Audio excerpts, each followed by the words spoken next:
Getting older can sometimes suck, and getting older in the age of social media definitely sucks. If you're tired of people telling you to age gracefully, then you're in the right place. This is all about living your best life at any age. First rule, don't call me ma'am.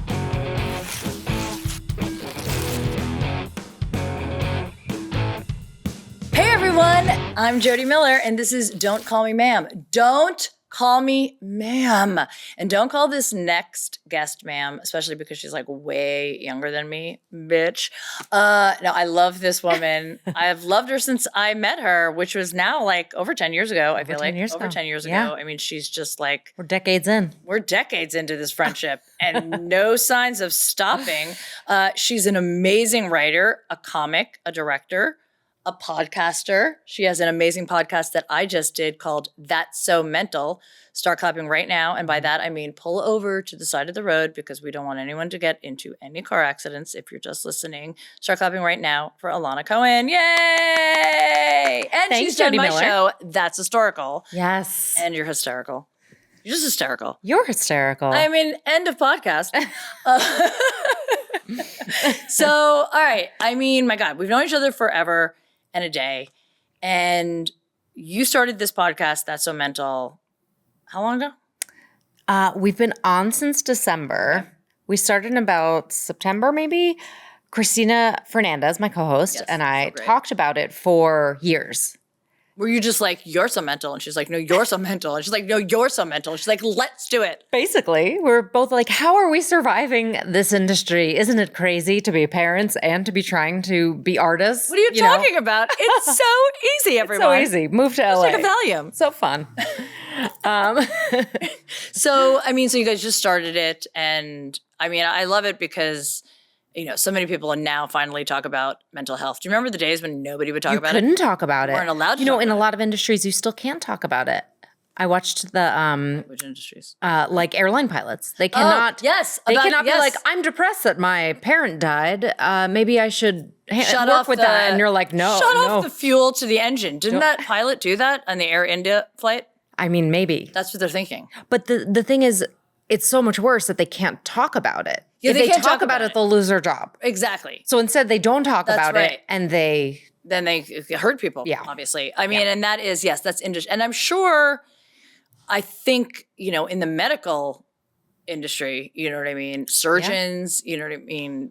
Dentists, anybody that's operating or working with human beings, if they have an issue, right? Yeah, they don't want to lose their job. They don't want to be put on leave. We're with us. We're good to go. But this is how, honestly, to be honest with you, and it's funny because I was just talking about it with another guest. But I mean, we have, we can make a career out of our mental issues. Oh yeah. In this industry, the creative industry. Unfortunately, it takes a toll. I mean, if you look at anybody that watches the documentaries, Richard Pryor, Robin Williams, they were a mess off stage. Yeah. And I'm just bringing up those two, but it is a long list of people that their offstage life was in shambles. Right. It was filled with addiction. But this is what we were like. But they're so creative, though. Wouldn't it be nice to talk to artists and wouldn't it be? Uncover what's really going on and how they cope and things they do to like stop themselves from feeling insane? And I mean, I think it's a pretty universal thing. Depression, anxiety, all of those things. I mean, no, I think you're the only one. I'm probably the only one. Do you suffer from depression? I do. What's your vice? Depression was always my like underlying little mic drop, little bibbity bop.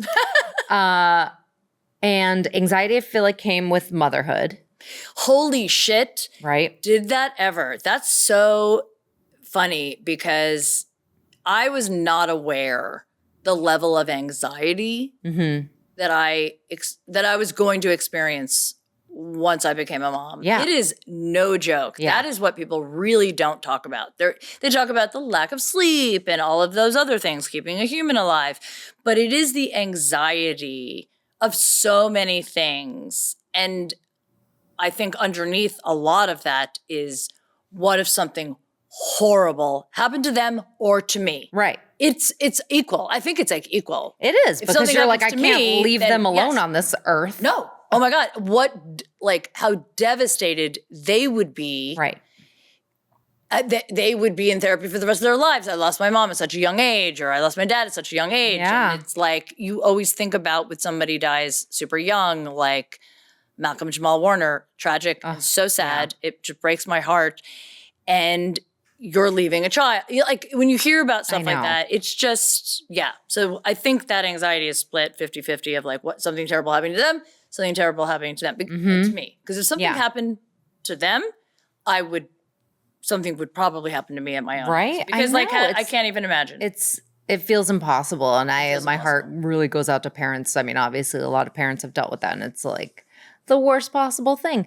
And the fact that like, I mean, I think the anxiety is like driven by the fact that there's literally this little person that is like a possible suicide machine, right? Like they are running into traffic. Yes. They are putting things down their throat. Putting things everywhere.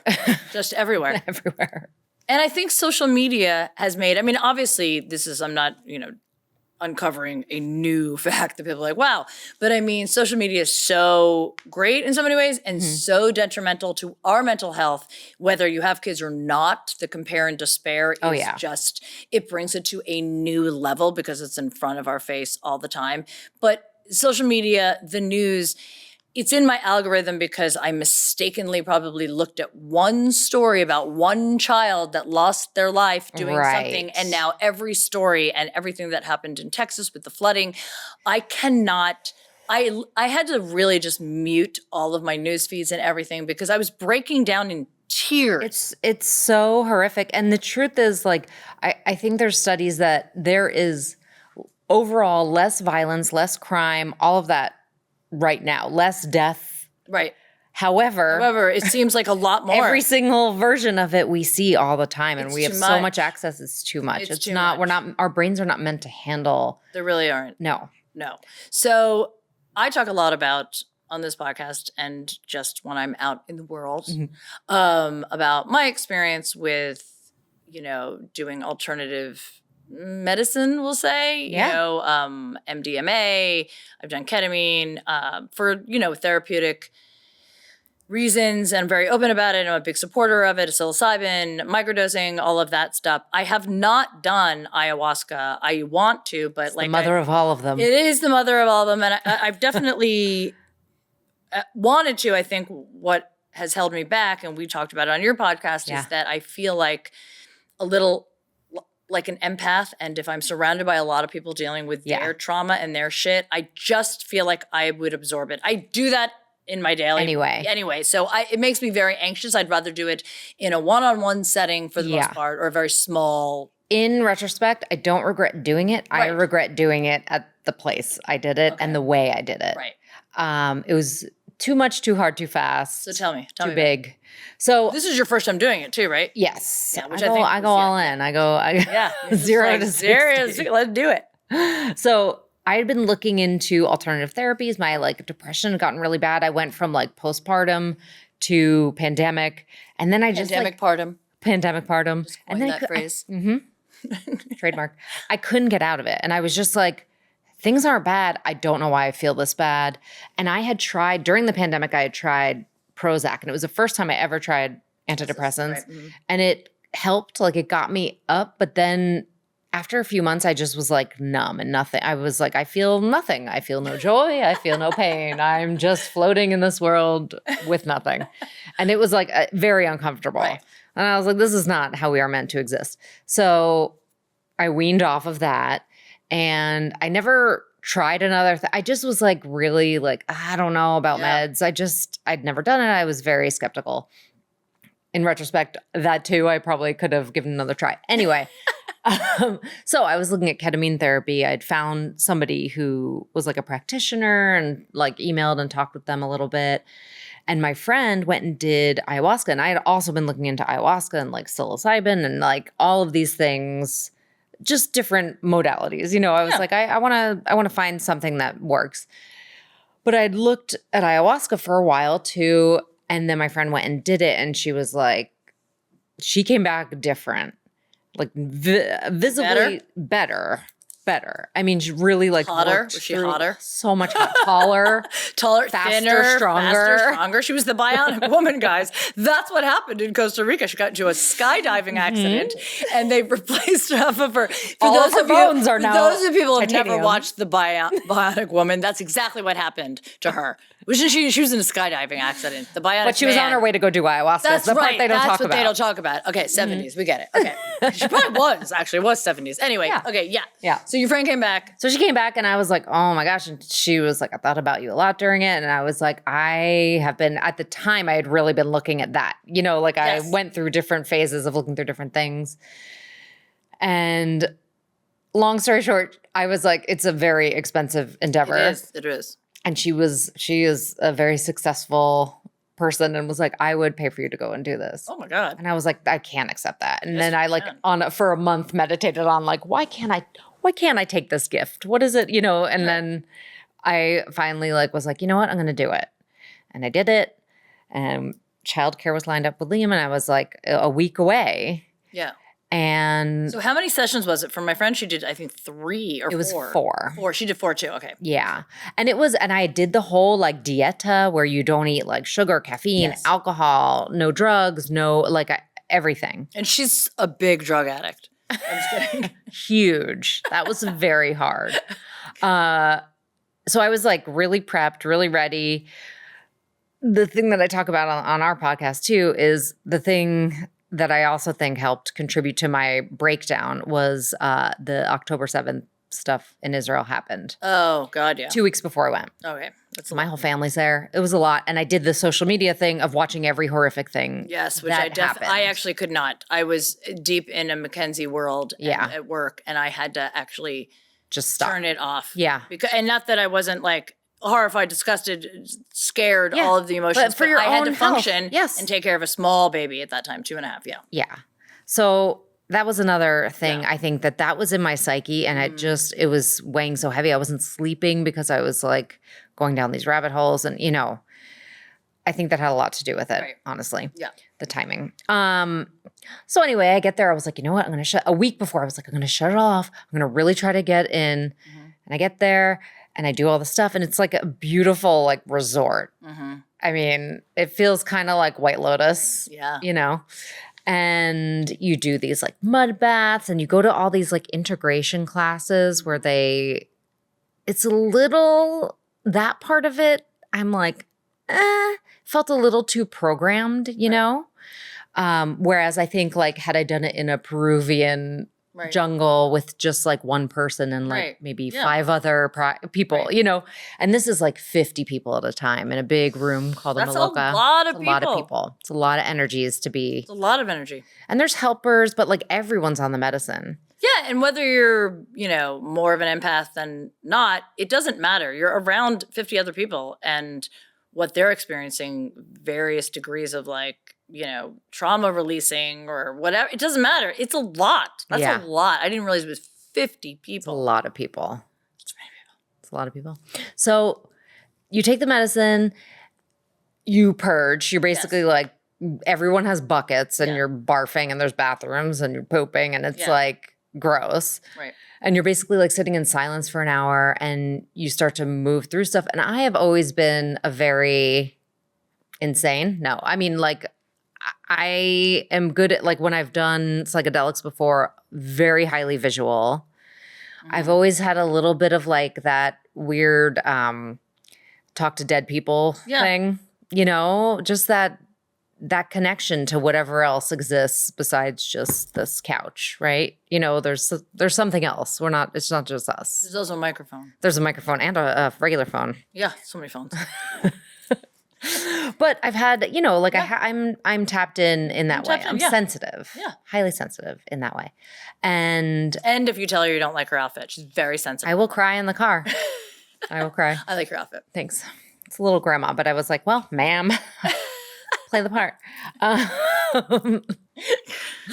Anyway, so yeah, they make it so like, they're like, if you can walk, you come up and get a second cup. So that was the other thing. I'm also highly competitive. So I was like, I can So I fucking can take run. more. I can get more medicine. You took 2? I I mean, every night they were like, if you can walk up here, there was nights where I was like crawling up with my bucket. I mean, Oh my God, that's wow. too much. It's a lot. It's too much. Yeah. Too much for sensitive little me. The first night I ran out of the Maloka on all fours and they had to like stop me and I thought I was a cheetah. I turned into a cheetah and ran Were you away. a cheetah? I was. I think I was a cheetah. So the first experience was good, right? First experience was good. Was hard, but good. Right, yeah. I mean, basically every night was like hard, but good. I got a lot out of it. But people would go back to their rooms and like go to sleep for a few hours. And I was just like, what? Like I really was having trouble sleeping, which no one ever talked to us about. Like, hey, make sure that you get some sleep. How can you sleep afterwards? I don't know, but people would go and just like crash. And I would go to sleep and I would be like, bing, at 6 a.m. to go like do the yoga class. Like I wasn't setting an alarm. I would wake up and be like, I've got to go to the yoga class. You know, like Right. I wasn't sleeping. You definitely need to sleep because your brain needs to heal and process and like. Yeah. Yeah. I mean, that's how you go crazy is Yes, by I mean, not lack of sleeping. sleep, just without even doing ayahuasca. I mean, I was definitely on the verge of a psychotic break having a newborn. Yeah. Yeah. Yeah, I was like shaking and crying. Yeah. Yeah. And I was like, what's happening to me? Like I couldn't like focus. Yes, because I was getting such interrupted, broken sleep. Right. Yeah. It messes with you. Well, it's a form of torture. So yeah. Totally. Yeah. So, okay. I screamed that at a nurse during my my first birth. Like, this is how they kill people in war. Because I couldn't Sure, fall that was asleep. like well received. I'm sure they were like, I'm sure she was like, you're right. yeah, you're right. Okay. Up the meds. I couldn't sleep through the contractions. And I was like, yeah. Anyway, so yes. First 3 nights, good, but no sleep. Right. And going to the classes and whatever. And then the 4th night is something called yahe, which is a form of ayahuasca, but it's Colombian. It's stronger. It's a longer night. And that night I just sort of like went to the darkest dark place that there ever was. And stuff was happening outside. Like my friend who What do you mean when you say the darkest place? Like where were you? at one point, okay, so like in the physical real realm of the room of what was happening, I was like calling for help because I was like, my physical body, something's wrong. And the woman walked over and she just had like a digital pixelated face. And I was like, uh-oh. There's something broken. No one's going to help me. You know, like, and I just was Right. like in this like true depths of hell feeling. Were they darkness. trying to help you though? Here's the thing, Jodi. Everybody's on the medicine. But not the helpers. Yeah. Oh, they are? The helpers, the shaman, the helpers, everybody. Oh, I didn't think they were. I think there's like one medic, and that guy was busy hog-tying my friend. because she thought she was a boar. I don't know He what was thought- going on, but he had to get You're a hog-tied. cheetah, you had to get hog-tied. Yeah. Now you're seeing digital I saw pixelated people. another friend scurry across the room like a scarab. Shit was crazy in this room. Okay. Yeah. All right. So there you are in the deepest, darkest places. Yeah. Then what happened? I basically just had to like, breathe my way out of it and be like, I probably for hours I was walking around being like, you're safe, you're safe, you're safe, you're safe, you're safe. And they want you to like stay on your mattress. And I was almost never on my mattress. Like I was just like, I need to be outside. I need to be, like it just, and I think so many things were happening, right? Like I was already a little sleep deprived because of what had happened. I was sleep deprived because I wasn't sleeping while I was there. I think I sort of like tapped into kind of like the shitty, bad business part of this whole thing and like not gentrification, but like using indigenous practice Right, and people. And I just like, it was like I could feel all the like negative undercurrent of this place. And it felt really, I just like held on to that in this kind of White way. Lotus. Yeah. Yeah. Beautiful place. Negative Beautiful place. A undercurrent. lot of shit happening underneath.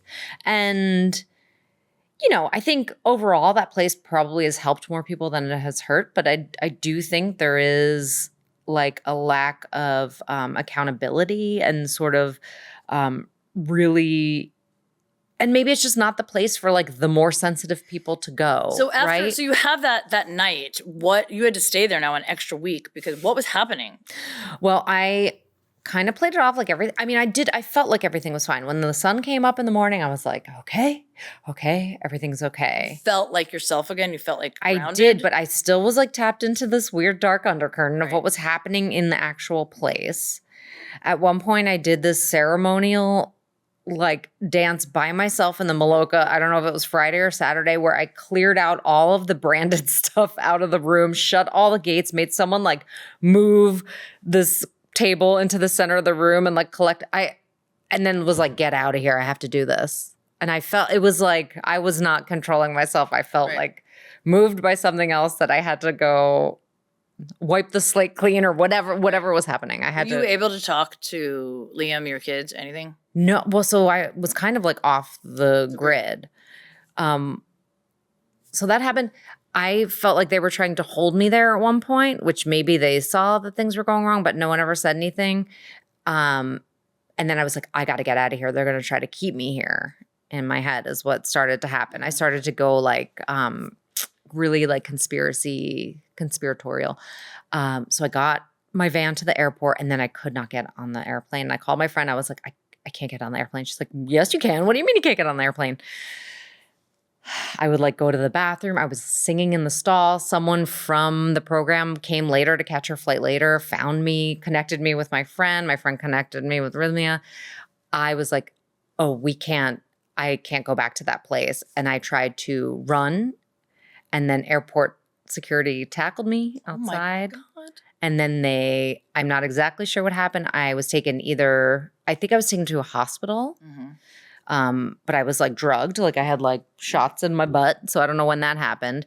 My only memory of being in the like triage was that I was trying to make people laugh. I was like, I have to make everybody in here laugh.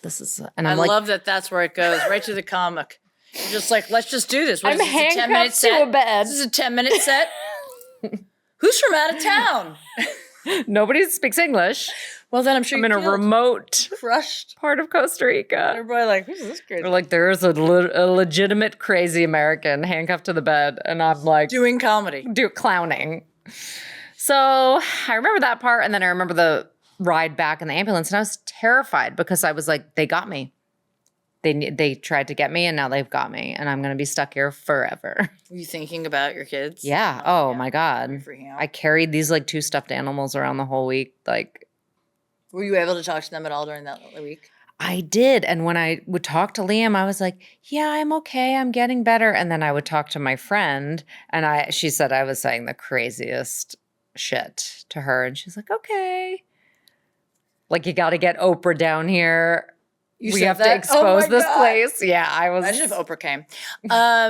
So wait, so you're in this like crazy dark place, sort of in and out of it the whole week, right? Mm-hmm. When did you like snap back?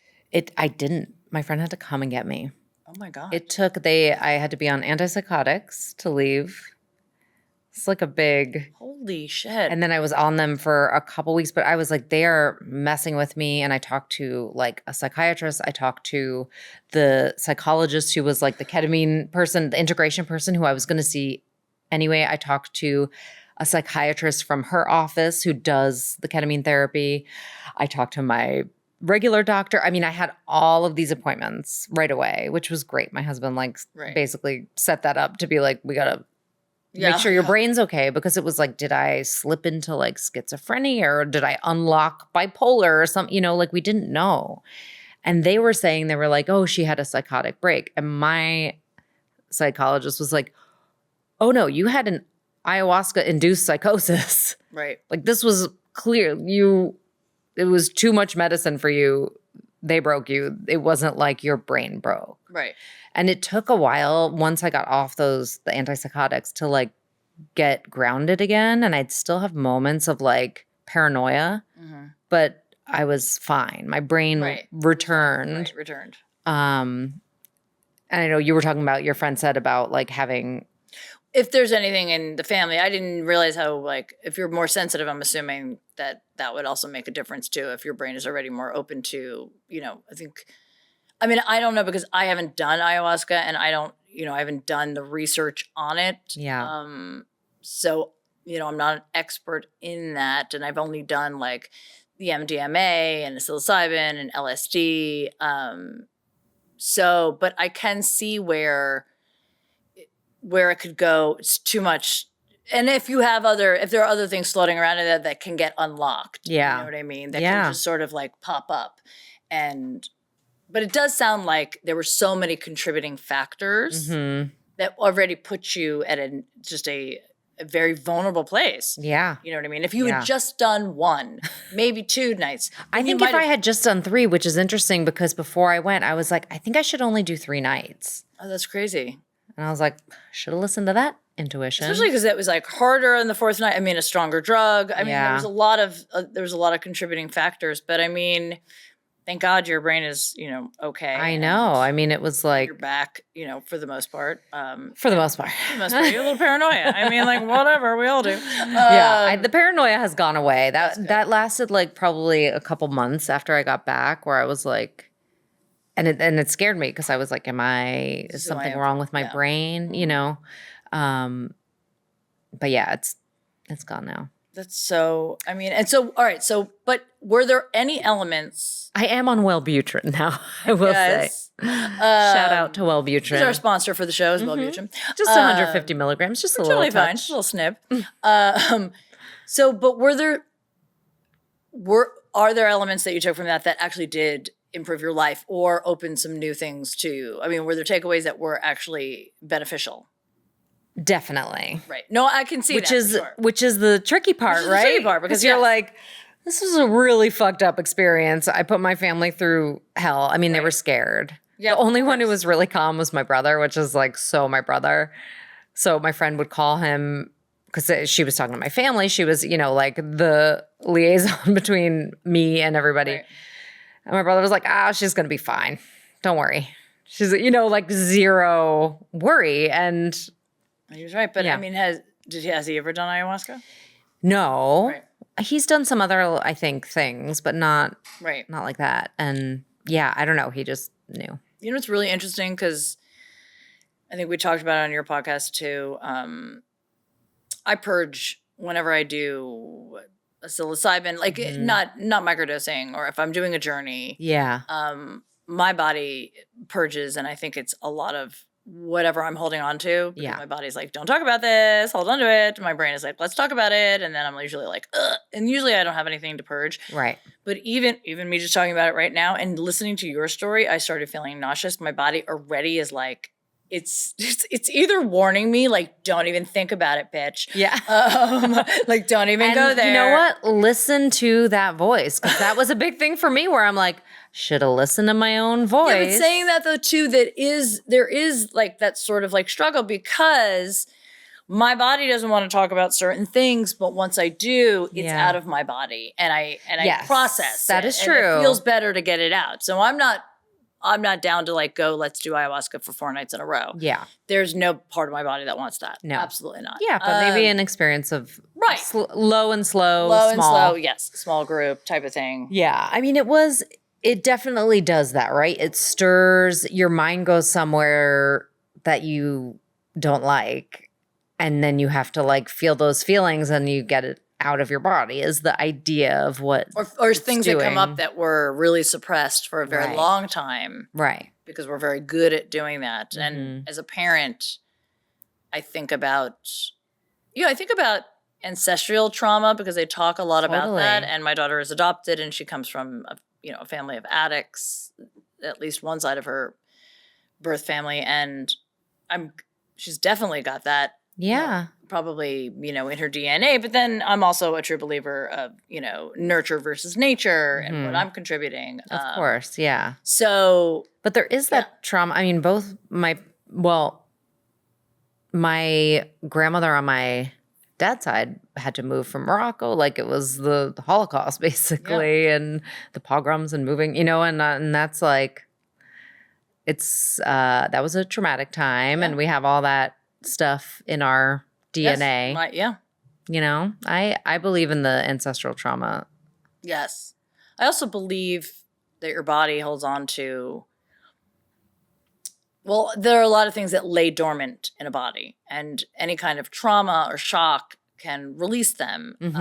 Like you hear about people that are perfectly healthy, they get into a car accident, and later they got Parkinson's or something that is sort of triggered at an early age. I think my boss, he lost his son.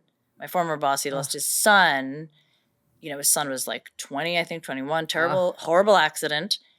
And it was a slow, steady decline in his health. And he got this horrific disease that is god awful, and ended up it killed him eventually. And and I remember talking about it with other people, and I'm like, I think, because at first they thought it was Parkinson's, it was misdiagnosed, then it was something else that I'm forgetting the name, but it's awful and it presents like that. But basically his body he was a prisoner in his own body type of thing. It was like a stiff person syndrome, but a version of that. And it was really brutal. And I think, to be honest with you, if his son hadn't passed, if that traumatic event didn't happen, I don't know if that would have been sort of released, like opened up. Like I even look at my brother who died of esophageal cancer, 2.5 months ago. And really out of the blue. I went into the hospital 1 week later from the day that he drove himself to the ER because I threatened to send a car to take him. He was dead the next week. And oh my God. Yeah, he had like a 12-inch tumor in his esophagus that he lived with for years and didn't know. And, after the death of my mother, he was very stressed. He had a stroke and recovered from that, but he lost the ability to play the drums the way he was used to playing the drums. And that music was his whole life. And he couldn't seem to put his life back together. And I think it sort of just, I don't know if that would have happened. He wasn't a smoker. He wasn't a partier. There's no reason he should have gotten esophageal cancer, but I think his body lay dormant, and in a way that he was depressed and sad and lonely. He just got stuck and isolated, and disease sort of took over. So I believe in that. And I believe that events like you had with a lot of things, the perfect storm, released something. And thankfully you came back from it. Yeah. But what are some of the things that were beneficial after that experience for you though? What was beneficial? I mean, I felt I did feel like just a deeper connection to life, I felt super connected. I felt connected to my ancestors. I felt connected.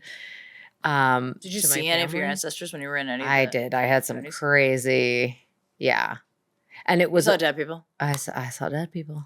It was the Sixth Sense and the Sixth Sense because there was a lot of barfing. But it was just that was great. I don't know. It's hard to put to words exactly what the takeaway right. It's just one of those things. I know right? that, Because you've done that kind of thing, and it's you can't really pinpoint exactly what it is, but there's an overall release of something that was either holding you back or stuck, and it's that's gone.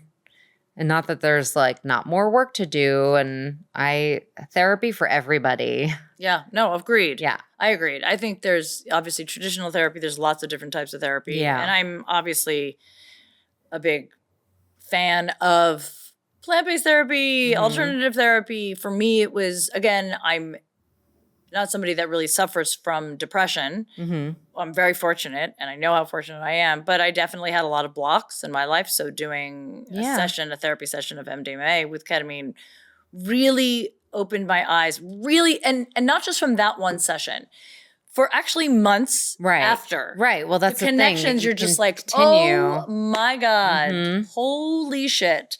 Just from little things that my parents would do that sort of set me on a path of oh, I will take that, and now this is who I am, and now I won't be the squeaky wheel because stop whining. My parents used to say, and this is no criticism against you, Dad, because I know that you've seen episodes where I've talked about it and you're I didn't know. They would say, not maliciously, but as I know now, as I have a 4.5-year-old who whines all the time. Yeah. But they would always be like, do you want some, cheese with that wine? Or, they would make wine jokes. Yeah. She's whining and whining. Oh, wine. And what happened is that I learned how to shut the fuck up, stop whining, stop asking for what I need. Yeah. I mean, there could have been a different way. They could have said, again, I'm not blaming them. And I try to think about it with her. Like, instead of stop whining, you're whining all the time. Like, let's ask a different way. Yeah. Let's do that. But don't get me wrong. I definitely the other day came into her room and I was like, there's no crying today or whining. It's not on the schedule. Listen, we're not perfect. It's not happening. She just like stares at me. I'm like, I don't want to hear that voice. But like, when my parents would do that, like they used to call me the gimme girl. Jodi wants gimme. That was another thing I stopped doing. So I stopped asking for things, and that really sort of spilt over to my adult life when I stopped speaking up for myself and asking for what I need, because I don't want to seem like the squeaky wheel and I don't want to seem like the girl who asks for too much. So I did myself a disservice and it affected me negatively that way. But I learned how to take that power back in a different way through this kind of stuff, because I didn't even put it together until I had a session. Like it brought me back to my childhood, brought me all the way back to where it originally started. Yeah. And I was able to be like, oh, if I'm healing versions of my younger self, I'm healing a 30-year-old Jodi. I'm healing an 18-year-old Jodi. I'm healing a 12-year-old Jodi. I have to go back sometimes to like infancy. Yeah. You don't even realize it. Even because you don't have memories of it doesn't mean it. I know. You know what I mean? Well, I will say one thing. So I had an abusive caretaker from 18 months to 4, which is like horrifying as a parent. It was just my mom. Oh, God. And she was just like in survival mode, and it was this Jamaican woman, and she was able to afford her, and she was just really awful. And oh my God. And I only have like a few memories, but the ayahuasca stuff, one of the nights was like a whole, like just like this very clear picture of like who she was and why she was like that and where she came from, and like this like really deep forgiveness, which is important because I had like held so much resentment. I'd kind of worked through this stuff forgiving my mother already, like through the years, and this was a different kind of deeper forgiveness and release. And it really, I don't know, that helped me a lot. Probably freed you a lot. Yeah. Did your mom ever know? Were you ever able to tell her? Well, there were like weird jokes almost in our family of like, remember that time your brother, I mean, she wouldn't say this, but it was, the story was that like my brother slapped me in the face, and she was like, don't hit your sister. And he's like, Sherilyn does it all the time.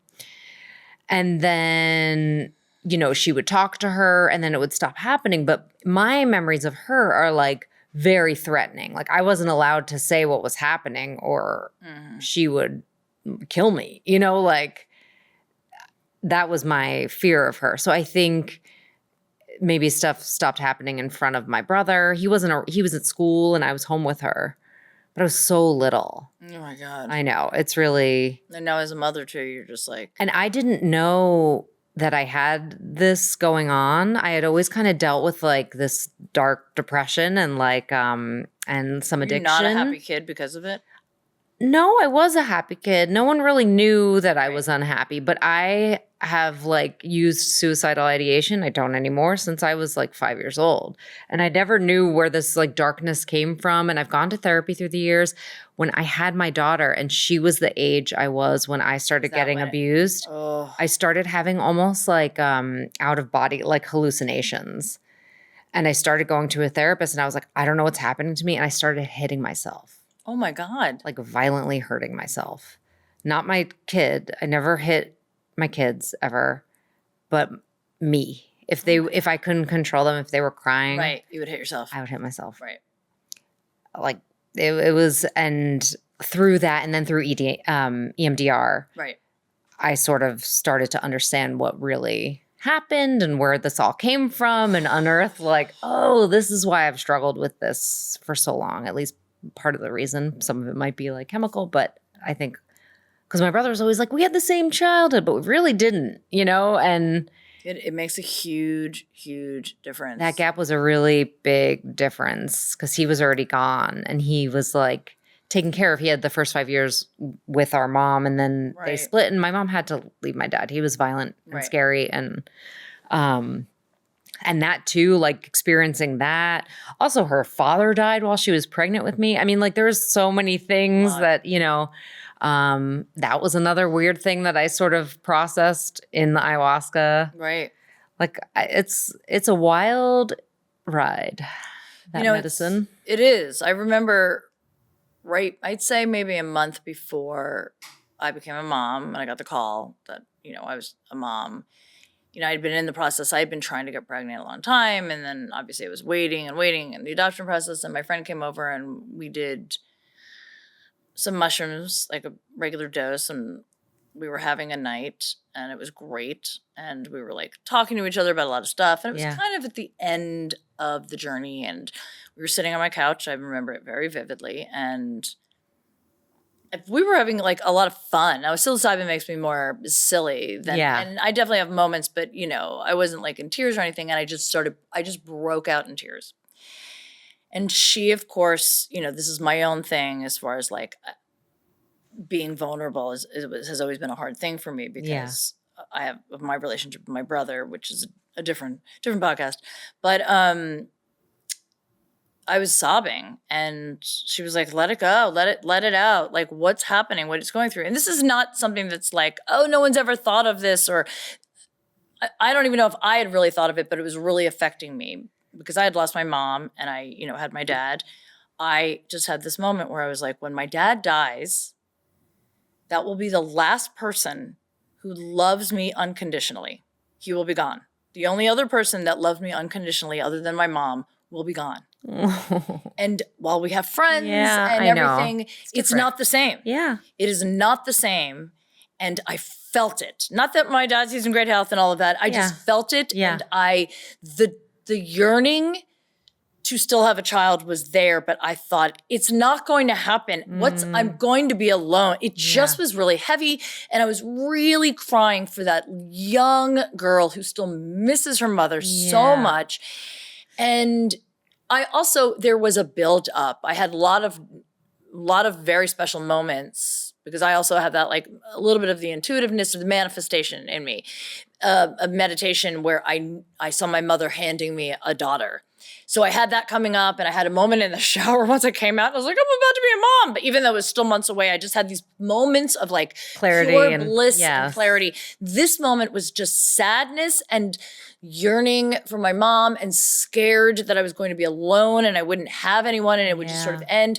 And I think it was almost to the day, a month later is when my daughter came into my life. And it was a lot of that emotional, like pulling her towards me. Like now, bitch. Like, you're about to lose it. I'm ready. Don't you see me? Don't you see me? But it was those moments for me have been so powerful because even though I don't suffer from depression and I'm pretty, chemically balanced in a lot of ways, I definitely suppress a lot of stuff because I'm, going. Yeah. You know what I mean? I think as women, we compartmentalize everything too. So these moments these journeys that I can have open up those pathways and allow me to connect the dots, work through something that I desperately need to work through because something else is coming. And I think I needed to work through some stuff before I became a mom. Yeah. Because that got everything, changes in an instant. I think that's so real. I had a moment of clarity where I was like, every 7 years, you're going to have to do some sort of thing like this. Not this intensely. Not exactly. Don't come back here. I think Costa Rica was like, bye-bye. Here you go. You go to some nice little shaman's house. Go to Arizona. Sedona. I mean, what's like, a backyard will do. Someone's backyard that has some plants that look very Costa Rican. Like, whatever. You know what I mean? Yeah. I mean, you're still obviously a supporter of that. Yeah, I do think it helps people. It's maybe not for everybody. Right. And also, I think these places Yes, you have to do prey on sort of, people who maybe shouldn't be doing Right. it in this way, you know? Right. I think also what's important that my friend brought up is to talk to maybe your doctors, your therapists, and get their advice, and whoever's going to be doing, facilitating this journey, whether it's a shaman, a therapist, whatever, make sure they know what's going on in your life, Right. your background and what's going on in your life at that moment. Yeah. Do you know what I mean? Yeah. Whether it's stuff externally, Right. like October If you haven't 7th, slept in a couple you haven't weeks. slept in a couple weeks, you're a overworked mom, something Yeah. horrific has happened in the world and Yeah. you're internalizing it for a lot of reasons. There are things that should definitely be. Before my journey, I was on a lot of calls with that therapist talking about Right. a lot of things. What is going on in your life? Why do you want to do this? What Yeah. are you know what I mean? So we definitely hashed it out. And I think a lot of people sort of would maybe not be completely honest with someone because they still want to do it once you get like an idea in your mind. But now talk to it. It's not going to, Yeah. it's always going to be there for you. Right. Sometimes it's not the right time. And also, do some research on where you're going and figure out. Which I did. It has 5 stars on TripAdvisor. Right. On TripAdvisor, guys. Hey. But but here you are, mom, a writer, making it work. Still alive. One of my favorite jokes of all times is you talking about being at brunch with your girlfriends, that it's like being with your kids. I always think about whenever I look in my purse and there's an extra pair of underwear, I think of you because you always had extra pairs of underwear. Extra underwear in your purse. It's just. And now your kids are grown, so you don't need that. Sometimes I still have their underwear in my purse. Or as you get Or older, my own. your own underwear, because guys, your bladder starts leaking every once in a while, or you just got to pee your pants every once in a while. Yeah. I mean, it's what happens. I love that this is. I mean, you're one of my favorite comedians, and this is a comedy podcast, and we went kind of deep and dark. but you need to do that because as we get older, especially when we get older, we see things on social media again. It affects our mental health. It is affecting our mental health on the daily. So we're looking for some way to fix it. And I think people are now, their eyes are a little bit more open to SSRs or, big farm. And they're like, this might not be good for me in the long term. And other things are proven to help people like permanently, to rewire a brain in a good way. You know what I mean? But you do still have to do your research and you still have to be careful. And you know what? If you need a little support from HRT or Wellbutrin or whatever the thing is to kind of get you. Yes, absolutely. I was really like, no pharmaceuticals for me ever. And now I'm like, No. Maybe a little bit. No, Just a little bit here and there. I believe in a healthy combination of both and doing your research. I did my research on the HRT, my doctor, find a good doctor, do it on that. There's no reason we should be suffering in silence, and there's no reason for anyone, male or female, the older you get, you should be living your best life. We have a lot of knowledge that we didn't have when we were young. Yeah. And ignorance is bliss. We make a lot of stupid mistakes, but a lot of things we carry through. And now that we're more aware as we're older, we should be trying to live our best life as we get older. For ourselves, for our family. Like, I want to live well into my 90s, and I want to be healthy mind and body. And I will use both, Western, Eastern medicine. I will use. I got sober after ayahuasca too. Oh, you did? That was the other thing. Oh, God, gross. No fun. I'm just kidding. I know. I'm boring. But no, that actually, the founder of AA got sober because of LSD. Interesting. There's a whole thing about it. Yeah. Research it, people. Psychedelics are proven to rewire the brain in a good way, and they are using it a lot more for addiction. So but you didn't have like a drinking problem. You just. No, but I used it sometimes in a way that was maybe not, like if I was like really angry or down or whatever, I was like, I want to drink, and that was the thing to like calm me down. And I think. Did you just lose the desire to drink after that, or? I think I was just like, I think I'm a better person when I'm not drinking. That's great. And now it's stayed, and disagree. I don't know if it's forever. Well, I'm like, maybe when my kids are grown, but the like post drinking rage hangover. It wasn't working for me. I really couldn't parent. I felt no. And as you get awful. older too, and I'm older than you. When did you get older? And I loved having drinks. I still do. My body, unfortunately, doesn't metabolize it the same way it used to. So that has been a really hard pill to swallow. Yeah. And it makes me angry because I don't have a problem with it. I should be able to just have a couple drinks without any repercussions, in my opinion. Like even one, I can have one and feel god awful the same night. And I'm like, what is this? Yeah. It's because my body's like, we don't know what to do with this anymore. Yeah. So stop it. Stop it. And I just don't really like weed. So that's like, I've just got to learn how to like just be zen on my own. I know. Meditate. I mean, the amount that I have to meditate in order to just be a normal person is so annoying.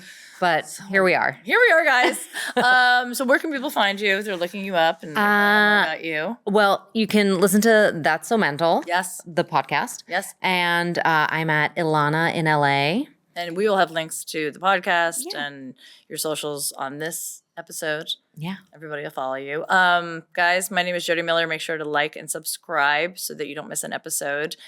And guys, don't call me ma'am and don't call Ilana ma'am either because she might have a psychotic break. I might. And come at you. Very sensitive. Very sensitive, guys. Until next time. Hey. Bye. Thanks for tuning in to Don't Call Me Ma'am. Don't forget to subscribe and like so you never miss an episode. See you next time.